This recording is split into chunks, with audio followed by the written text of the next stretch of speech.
The silence was the most terrible part. It was a thick, heavy thing, pressing down on her from the vaulted stone ceiling of the throne room, a silence made of shock, and 100 pairs of eyes all fixed on the same horrific tableau. At the center of it, on the polished obsidian floor before the empty twin thrones, lay the body of the Luna, and standing over her, a monolith of grief and fury, was the Alpha King, King Bram. They called him the Beast of the Deeps, the Stone King, the wolf who never smiled. He was ancient, powerful, and utterly alone. Now, it seemed, he was a murderer. His massive form was cast in sharp relief by the glowing lichen that traced constellations across the cavernous ceiling of their underground kingdom. His silver hair, usually bound in a severe warrior's tale, was loose, framing a face carved from granite and despair. His hands, which could shatter rock, hung limp at his sides. One was smeared with the blood that pooled like a dark halo around the fallen Luna's head. Briar felt the collective gasp of the court like a physical blow. Whispers started, sharp and venomous as striking vipers. He did it.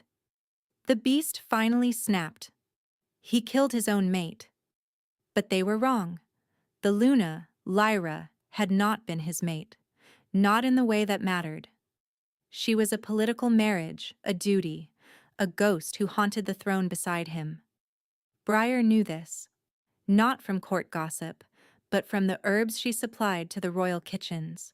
Herbs for sleeplessness, for anxiety, for a deep and abiding sorrow that no poultice could ever truly touch.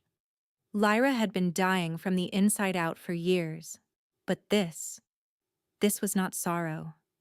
This was violence.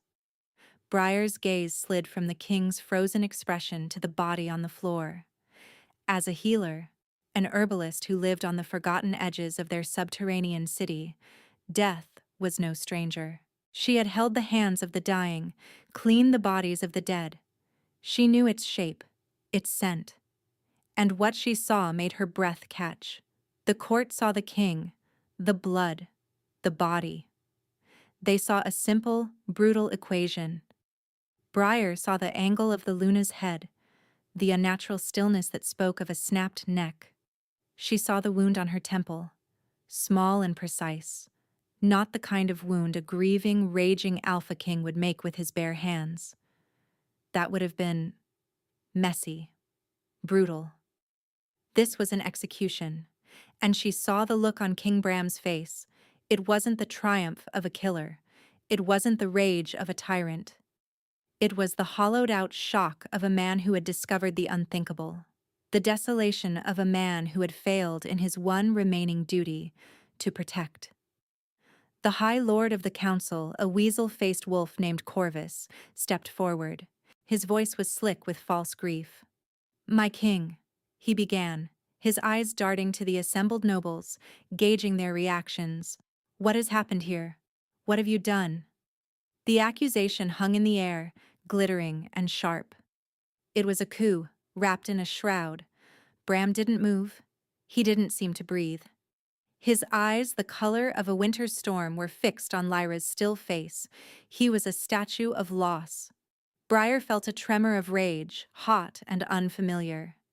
They were circling him like jackals, smelling weakness for the first time in a century. They would tear him apart, and he would let them, because he believed he deserved it. He had failed. She didn't think. She simply acted. Pushing through the stiff brocade of a noblewoman's gown, ignoring the scandalized hiss, Briar walked forward. The space around the king was a vacuum of fear. No one dared approach. But she walked right into it, her simple woolen tunic a stark contrast to the silks and velvets of the court.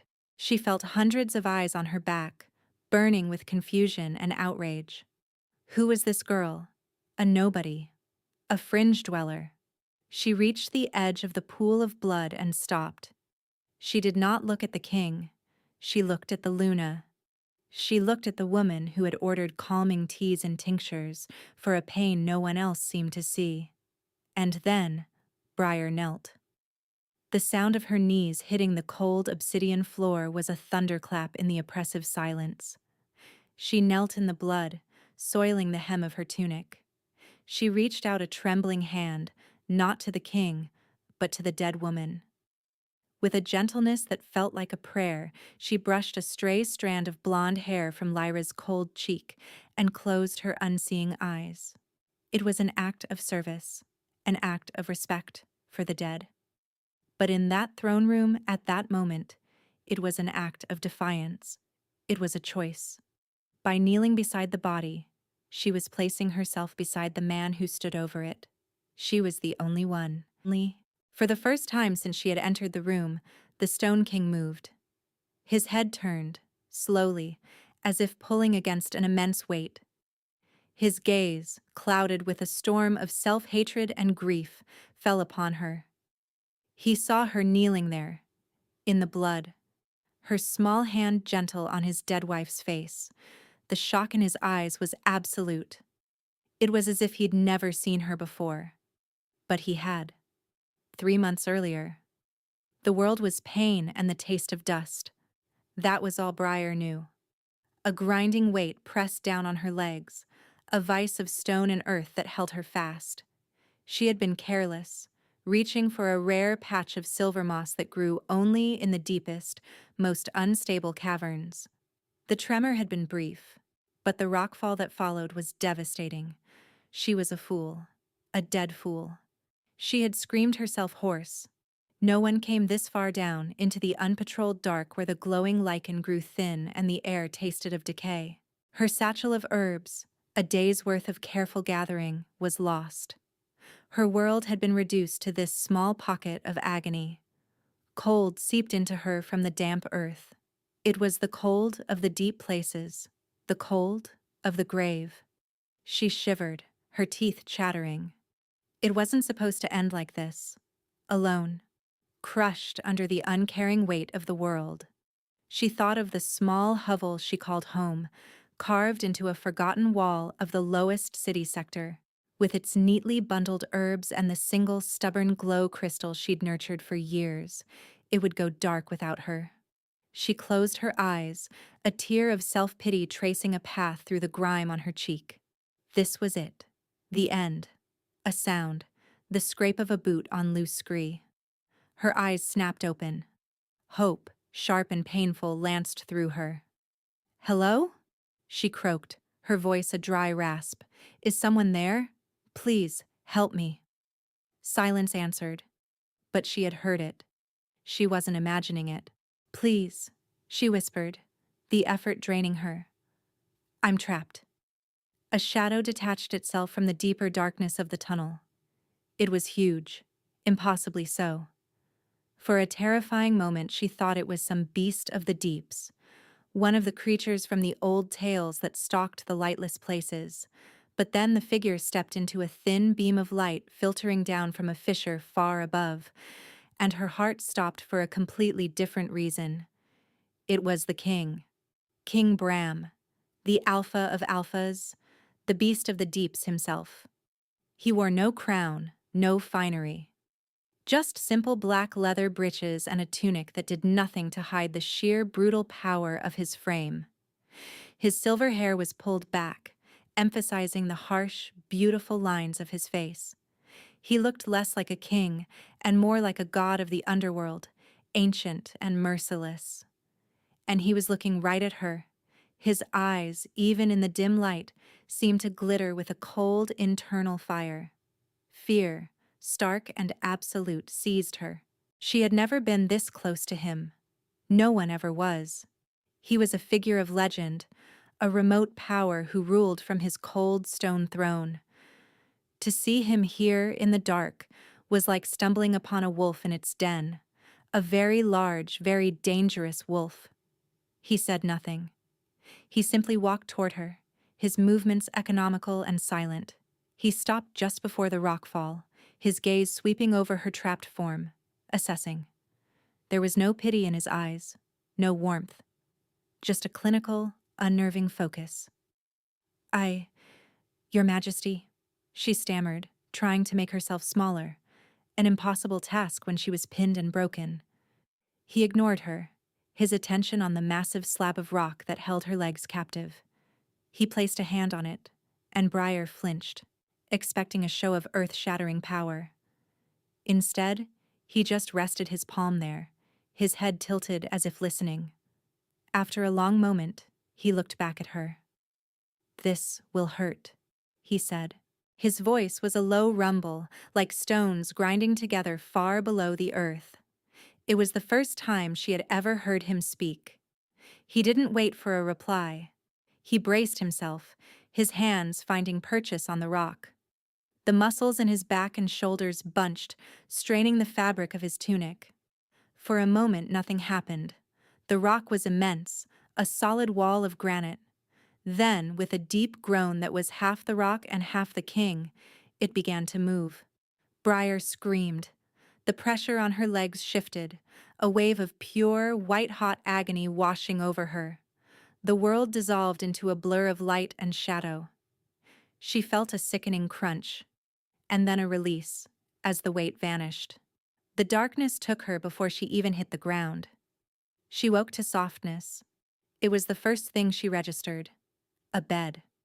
Not her lumpy straw pallet, but a real bed, with sheets that felt like spun moonlight against her skin. The air smelled of winter and something else. Something uniquely masculine and clean, like cold stone and pine. Panic fluttered in her chest. She tried to sit up, but a bolt of pain shot through her legs, and she fell back with a gasp. "Stay still." The voice came from the shadows in the corner of the room. King Bram. He rose and moved into the soft light of the glowing crystals set into the walls. The room was opulent, far grander than anything she had ever seen. The walls were dark, polished stone, the furniture carved from the heartwood of ancient petrified trees. This was the royal wing. Why was she here? Her legs were propped on pillows, tightly bound in clean white linen. She could feel a dull, throbbing ache where the sharp agony had been. "Your legs were crushed," he said, his tone flat, informational. "Both broken. The royal physician has set them. You will heal." He stood by the foot of the bed, a towering, intimidating presence. She felt like a captured field mouse being observed by a hawk. She pulled the sheet up to her chin, her knuckles white. "Why?" she whispered. "Why did you help me?" His expression was unreadable. No one else was going to. It was a simple statement of fact, but it landed on her like a physical weight. He was right. She was insignificant, a fringe dweller. Her death would have been unnoticed, unmourned. Yet he, the king of everything, had stopped. He pulled a chair from the wall and sat beside her bed. The motion was surprisingly graceful for a man his size.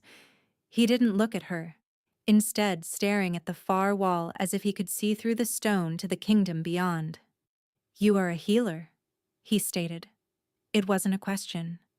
She nodded, then realized he wasn't looking. "An herbalist, Your Majesty. I gather plants from the deep caverns." "I know," he said. He finally turned his head and his storm-gray eyes met hers. She felt pinned by his gaze, stripped bare. "I have seen you. In the lower market. Near the fungal groves. You move where others do not." He had seen her? The king? The idea was so preposterous she almost laughed. Why would he ever notice someone like her? Days blurred into a strange routine. The royal physician, a fussy old man named Elian, would check her legs, clucking his tongue and changing the dressings. Servants brought trays of food, rich and flavorful, more than she had eaten in a week at home. But the most constant presence was the king. He would appear at odd hours, often late at night when the palace was quiet. He would sit in that same chair, sometimes for hours, wrapped in a profound and heavy silence. He rarely spoke. He just was. A silent, brooding guardian. At first it was terrifying. Briar would lie perfectly still, pretending to be asleep, her heart hammering against her ribs. But as time went on, the fear began to recede, replaced by a consuming curiosity. She started to notice things. The faint lines of exhaustion etched around his eyes, the way his hands, when he thought no one was watching, would clench into fists, as if holding back some immense pain. He was carrying a weight far heavier than the rock that had crushed her legs. One night she woke from a nightmare, crying out as the phantom pain of the rockfall shot through her. She was gasping, her body slick with sweat. He was there in an instant, not in the chair, but standing over her. He didn't speak. He just reached out and placed a hand on her forehead. His skin was cold. Not an unpleasant cold, but a deep, profound chill, like a river stone pulled from the heart of a mountain. The shock of it made her gasp. But then, the cold seemed to sink into her, leaching the feverish heat of her panic, soothing the frantic beat of her heart. "It was just a dream," he said, his voice softer than she had ever heard it. A low rumble that vibrated through her skull. She looked up at him, her fear gone, replaced by a sudden, aching empathy. "You have them too, don't you?" she whispered. He went very still. His hand remained on her forehead, a cool, steady weight. His expression, for the first time, was not a mask of stone. It was vulnerable. Surprised. He looked at her as if she had just spoken a language he thought he was the only one to know. Slowly, he withdrew his hand and stepped back. The mask slid back into place.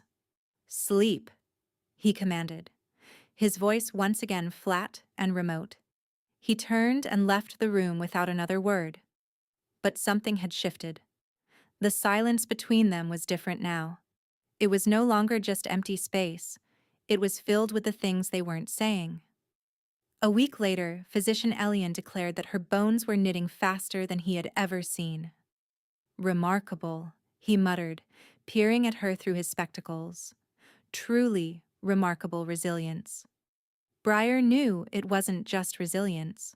When she was alone, she would lay her hands on her own bandaged legs and focus.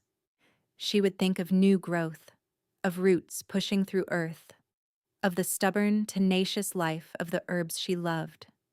And she would feel a warmth spread from her palms, a gentle heat that seemed to coax the broken bones back together. It was a secret she had kept her whole life, a small, strange magic she didn't understand. She thought of it as a knack, nothing more.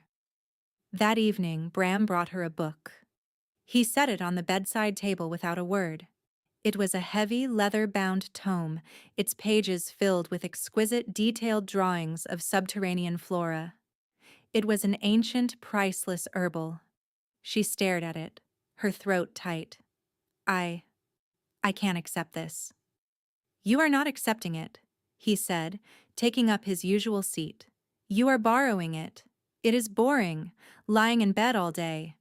I thought you might appreciate the company of old friends." She ran a finger over the embossed cover. It was the kindest thing anyone had ever done for her. "Thank you," she said, her voice thick. He simply nodded, his gaze fixed on the far wall. They sat in silence for a long time, but it was a comfortable silence now. A shared silence. She read about the shadowlace fern, and he stood guard over her. And for the first time in a very long time, neither of them felt completely alone. As she healed, their strange relationship deepened. She learned to read the subtle shifts in his stony expression. A slight tightening of his jaw meant the counsel was troubling him. A distant look in his eyes meant he was thinking of the past, of the first Luna, the one he had truly loved, lost to a plague a century ago. Lyra, his current Luna, was a duty, a political necessity to unite two old factions, a promise made to her dying father, an oath. He, in turn, began to speak. Not much. Just fragments. He told her about the weight of the crown, the endless political maneuvering, the suffocating loneliness of the throne. He spoke of his wolf, the great beast within him, and how it paced restlessly, finding no peace in the stone halls of the palace. "It misses the sky," he said one night, his voice low. "We have been underground for 500 years, since the great scorching.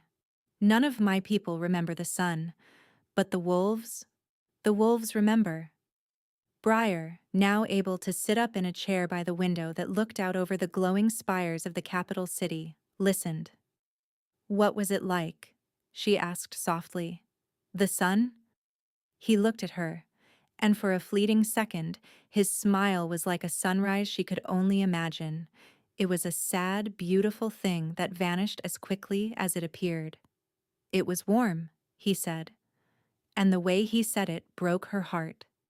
The day came when she could finally stand, leaning heavily on crutches.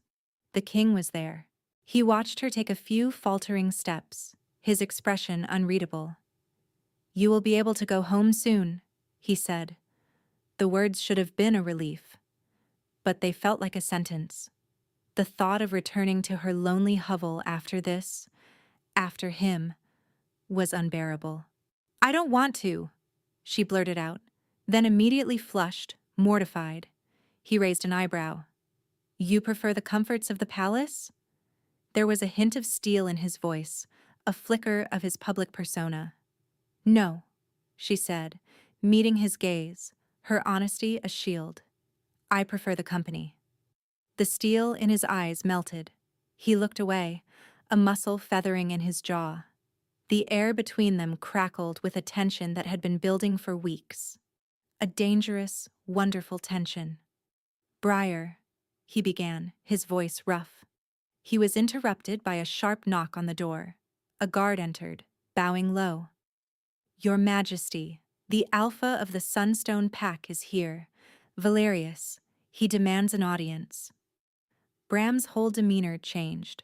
The quiet, lonely man vanished, replaced instantly by the Stone King. His face became hard, his eyes cold as ice. "Let him wait," he commanded. "He brings news, my king," the guard pressed, sweating. "About Luna Lyra." The name dropped into the room like a shard of glass. Bram went utterly still. The fragile warmth that had begun to grow between him and Briar was extinguished, frozen out by the sudden brutal chill of duty and the past. He turned and left without another word.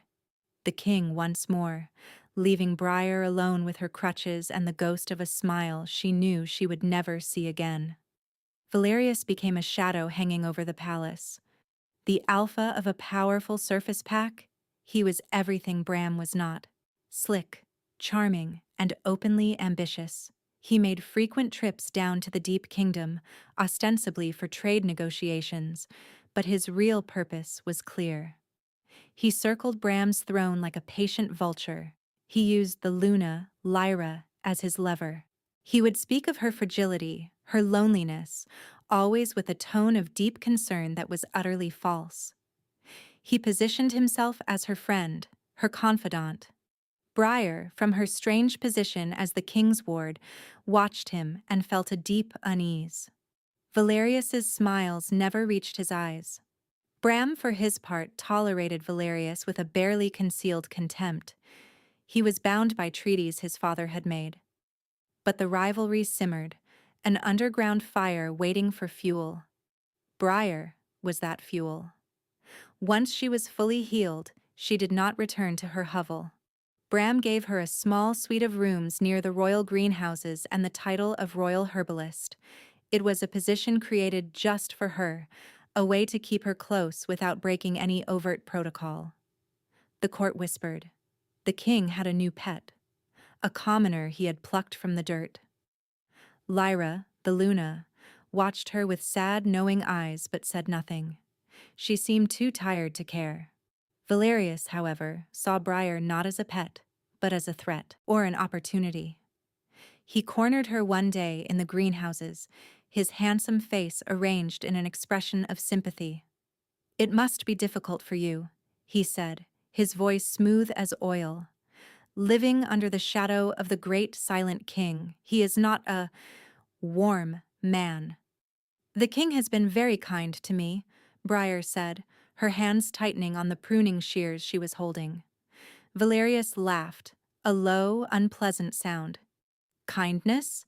Is that what he calls it? He keeps you like a rare plant in a pot, little healer. He is a collector of broken things. Did you know that? His first Luna, his throne, and now you. You should go, she said, her voice trembling slightly. I am merely concerned for you, he purred, stepping closer. A king who cannot even care for his own Luna. How can he care for you? Lyra withers on the vine. He is oath-bound to her, a promise to her father, yet he lets her fade. Is that a man you can trust? He reached out to touch a strand of her hair, and Briar flinched back as if from a snake. Do not touch me. A hand shot out and clamped around Valerius's wrist. It was Bram. He had appeared as silently as a wraith, his face a thundercloud. The pressure he exerted must have been immense, because Valerius's charming mask slipped, revealing a flash of pain and fury. I was just having a friendly conversation with the royal herbalist, Valerius said, trying to pull his hand free. Your conversation is over, Bram growled, his voice a low threat. Get out of my greenhouses, and stay away from her. Mine. The word was not spoken, but it hung in the air between them, possessive and absolute. Bram released his wrist with a shove. Valerius stumbled back, rubbing the joint, his eyes glittering with malice. He gave Bram a mocking bow and retreated.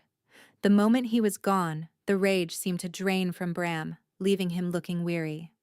He turned to Briar. Are you all right? Yes, she whispered. He said things. About you. About Luna Lyra. Bram's jaw tightened. Valerius is a snake who speaks in poison. Do not listen to him. He looked at her, his gaze intense. The situation with Lyra. It is complicated. An oath. A duty I cannot forsake. He was bound to a woman he did not love, haunted by a woman he did. And now, there was her. A complication he hadn't foreseen. She could feel the walls he kept around himself, the careful boundaries, but she could also feel them cracking. The confrontation was the spark. Valerius, humiliated, escalated his campaign. He spread rumors on the surface and in the deep kingdom. That Bram was unstable, that his grief had broken him, that he was unfit to rule. He used Lyra's melancholy as proof of Bram's cold cruelty. The final straw came when Valerius's pack ambushed one of Bram's patrols near a critical ventilation shaft to the surface, killing 3 wolves. It was a direct challenge, an act of war. Bram had no choice. He met Valerius on the border, in a vast cavern known as the Echoing Maw. It was not a formal battle, but a challenge of alphas. The fight was brutal. Valerius was younger, faster, his movements flashy and cruel. But Bram was power. He was stone and fury and centuries of command. He moved with a devastating economy, absorbing Valerius's attacks, waiting. Briar watched from a ledge above with the royal guard, her heart in her throat.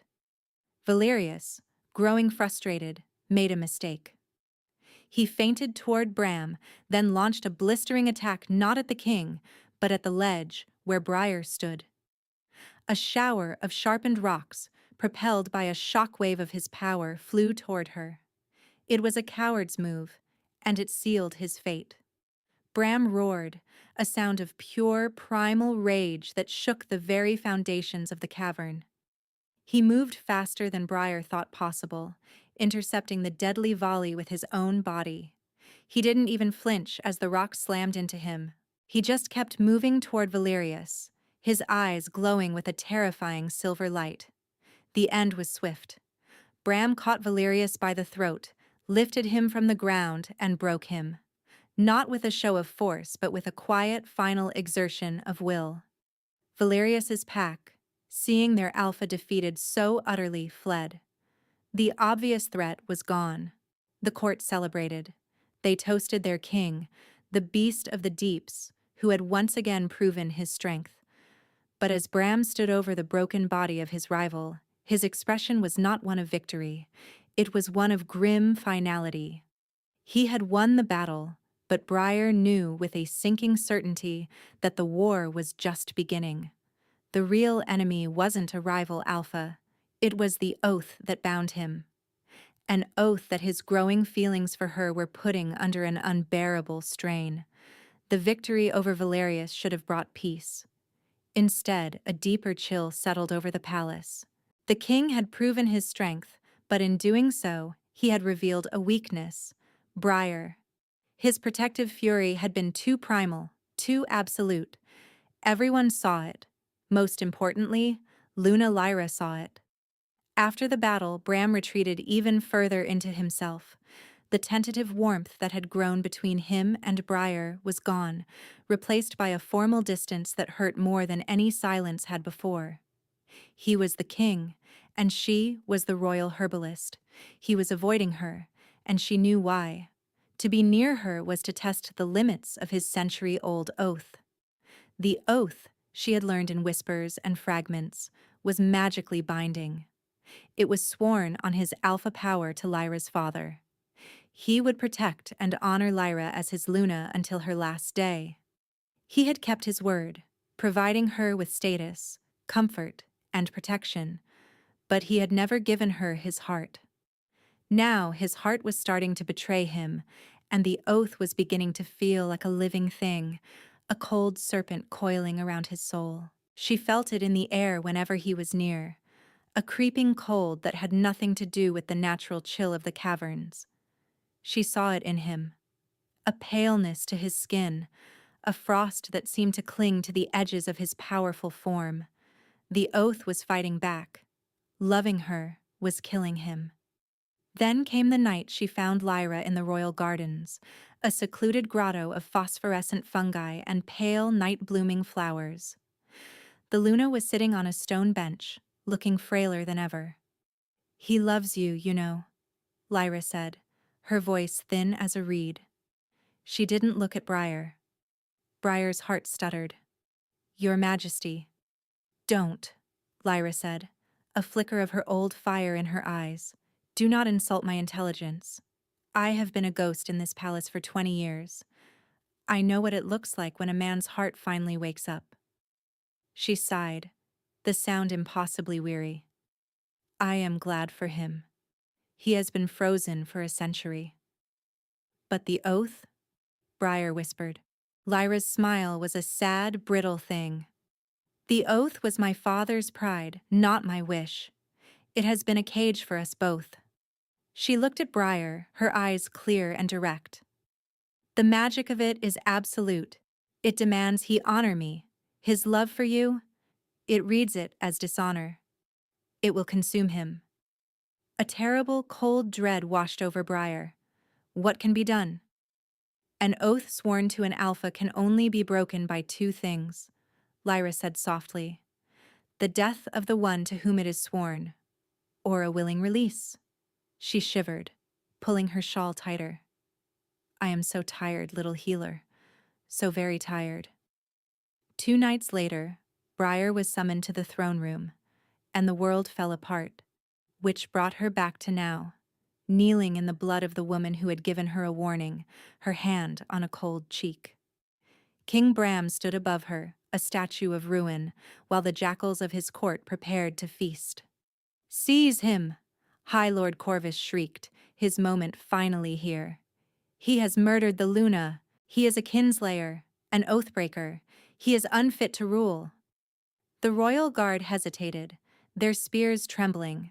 They looked from their terrifying, silent king to the oily, ambitious Corvus. They were torn. Bram didn't move. He accepted the accusation, the condemnation. He had failed to protect Lyra. In his mind, her blood was on his hands, regardless of who had dealt the blow. His guilt was a shroud, suffocating him.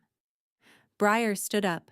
The blood on her tunic was a stark, damning sigil. She turned to face Corvus, her small frame trembling not with fear, but with a towering rage. "You lie," she said, her voice ringing out in the cavernous room, clear and strong. Corvus sneered. "And who are you to speak? The king's pet? His whore? The insult was meant to shatter her, but it glanced off the armor of her fury. I am Briar, the royal herbalist, and I am a healer who knows death. This was not the king's work. She pointed a bloody finger at the wound on Lyra's temple. That wound was made by a blade, small, sharp, and poisoned. I can smell the nightshade from here. His hands are covered in her blood because he tried to save her. He found her like this and tried to stop the bleeding. A murmur went through the court. They looked from Bram's large open hands to the small, precise wound. Her words planted a seed of doubt. Corvus's face paled, then flushed with anger. Lies. She is trying to protect her lover. Seize them both. They are conspirators. This time, some of the guards loyal to Corvus's faction moved. They advanced, spears leveled, not just at the king, but at her. Bram finally moved. He stepped in front of Briar, shielding her with his body. The look he gave the advancing guards was one of such profound menace that they faltered. You will not touch her, he commanded. The words were quiet, but they held the weight of mountains. You see, Corvus cried, seizing the moment. He protects his accomplice. The evidence is clear. The throne is forfeit. It was chaos. Nobles shouted, drawing sides. Guards loyal to the king moved to form a circle around him and Briar, their spears facing outward against their own brethren. The deep kingdom was about to tear itself apart. And in the middle of it all, Bram started to sway. The cold that had been clinging to him for weeks intensified, becoming a visible aura of frost. His skin went deathly pale. He gasped, clutching his chest, his breath misting in the air. The oath, he rasped, his eyes finding Briar's. Lyra is gone. The oath is broken, but it claims its price. The magic of the oath, unable to find its subject, was turning inward, devouring him. His failure to protect Lyra was the trigger. He collapsed to his knees, the great Alpha King brought low, not by a blade or an enemy, but by his own broken promise. Corvus laughed, a triumphant, ugly sound. The magic itself condemns him. He is finished. He pointed at Briar. And she is the cause. Her seduction brought him to this. Seize the witch. Her death will cleanse the stain. The guards surged forward.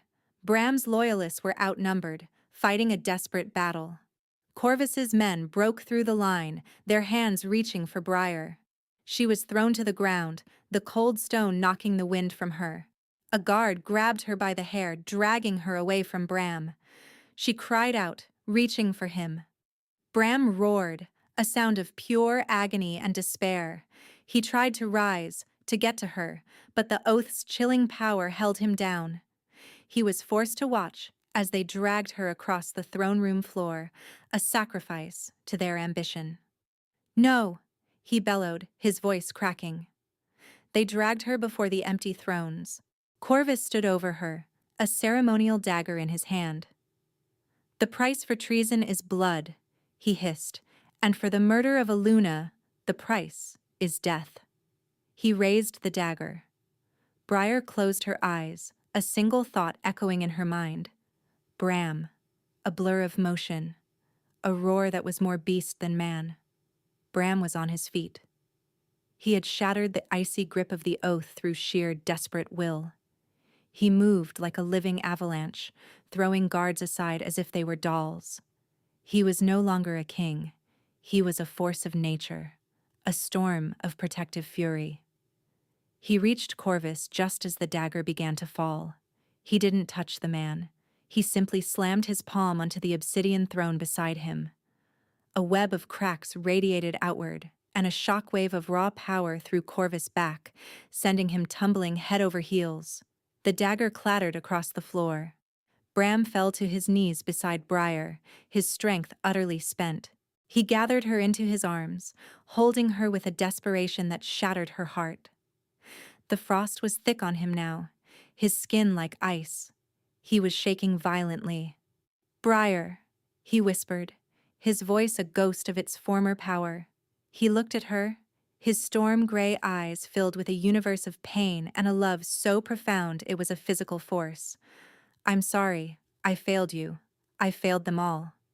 "No," she wept, clutching at his tunic. "Bram, no." He pressed his icy forehead to hers.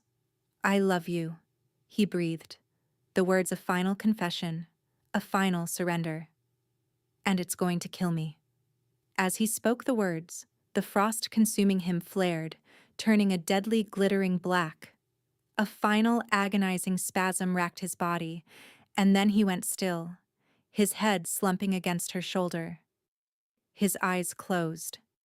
The great Alpha King was silent, frozen, dead. The throne room fell into a stunned silence, broken only by Briar's ragged sobs. She held him, rocking his cold, heavy body, her tears freezing on his skin. He was gone. He had saved her, and the effort combined with his love had cost him his life.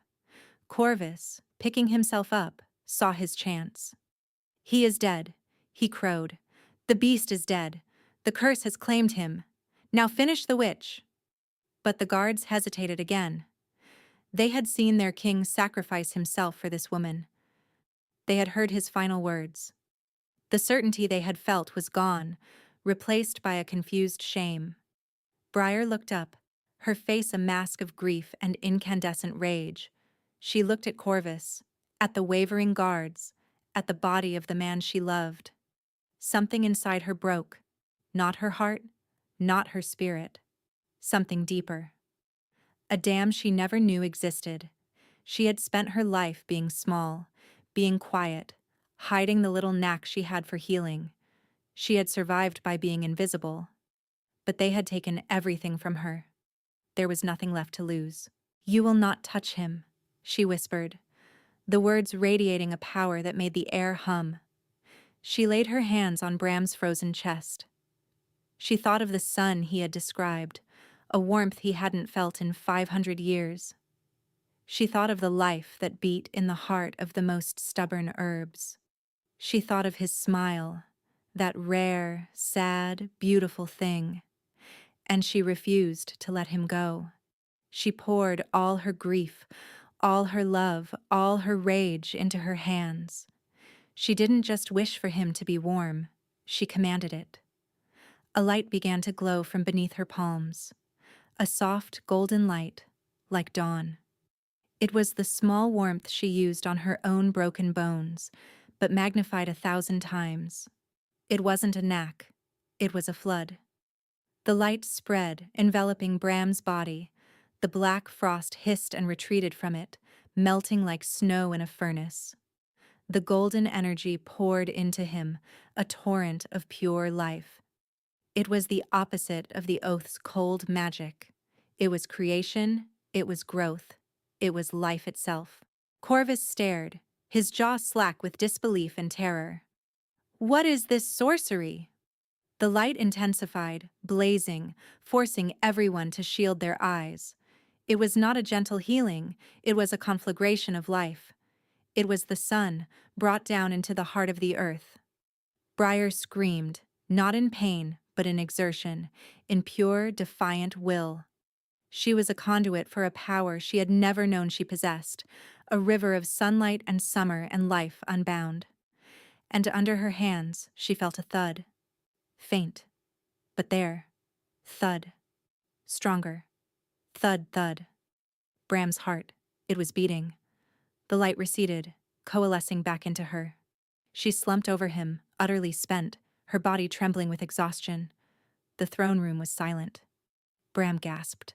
A deep, shuddering breath that filled his lungs with air for the first time in what felt like an eternity. He coughed, and the air did not mist. The profound, life-stealing cold was gone. He pushed himself up on one elbow, looking down at his own hands. They were no longer pale. Color had returned to his skin. He looked at Briar, who was collapsed against him, and his expression was one of absolute awe. Then his gaze lifted, finding Corvus, who was frozen in terror. Bram's eyes, no longer dulled by the oath, blazed with the silver fire of an Alpha King reborn. "You," he snarled. The word was retribution. He stood, pulling Briar up with him, holding her protectively against his side. He was weak, but he was alive, and he was furious. "The Luna's death," Bram said, his voice ringing with power. "You reek of the poison that killed her, you and your ambition." He took a step forward. Corvus scrambled back. "You thought to use my grief and my honor to steal my throne. You used her. You murdered her." He didn't need to offer proof. Everyone in the room knew it was the truth. They had seen the miracle. They had seen the monster.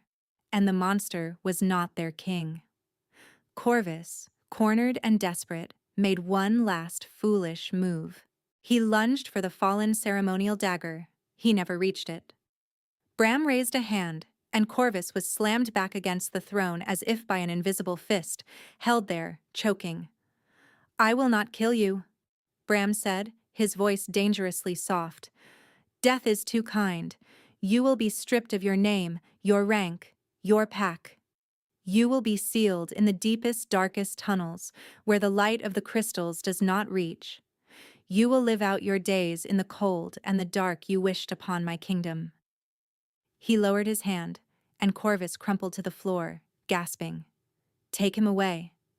The guards, their loyalty absolute once more, dragged the disgraced High Lord away. The throne room was quiet. Bram turned his full attention to Briar. He gently cupped her face, his thumbs stroking her cheeks. His hands were warm. So wonderfully, beautifully warm.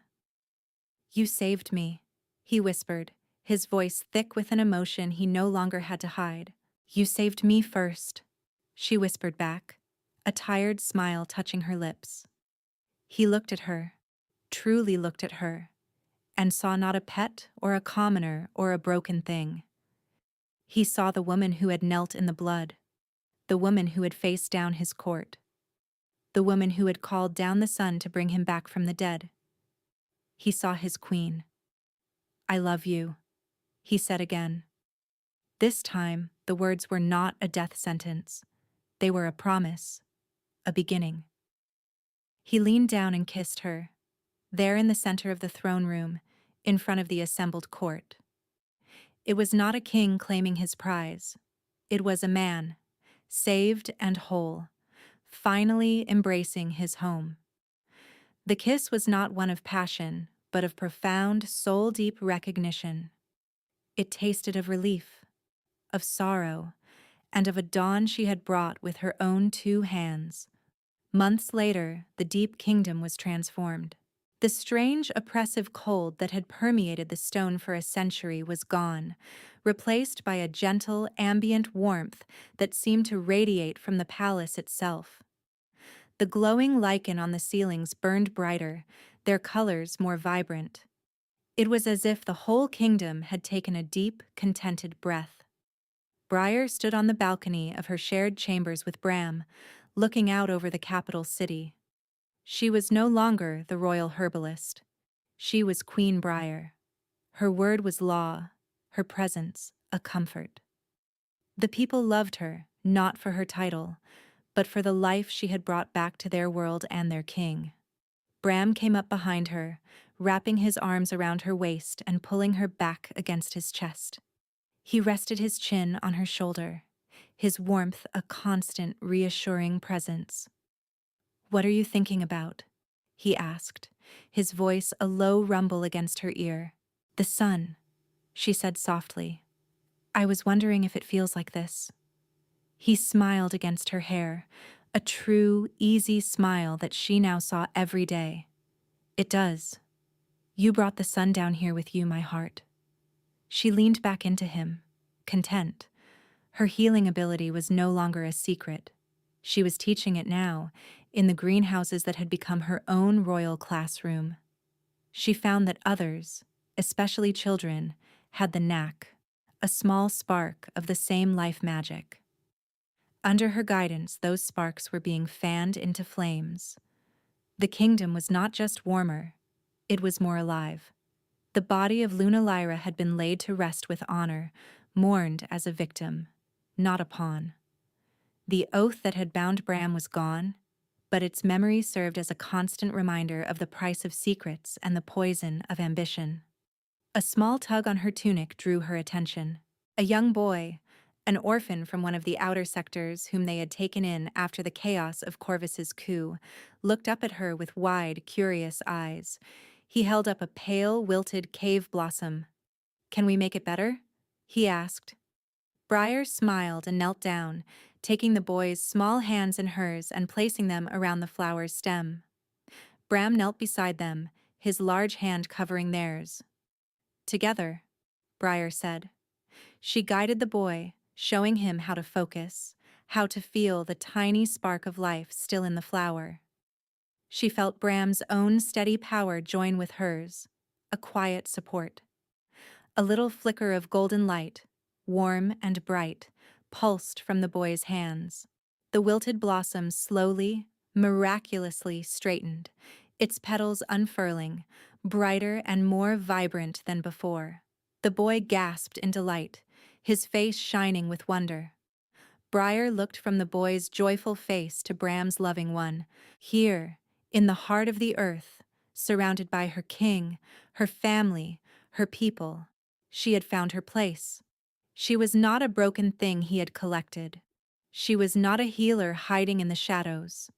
She was the queen who had brought the dawn. And her world, once so small and cold, was finally warm.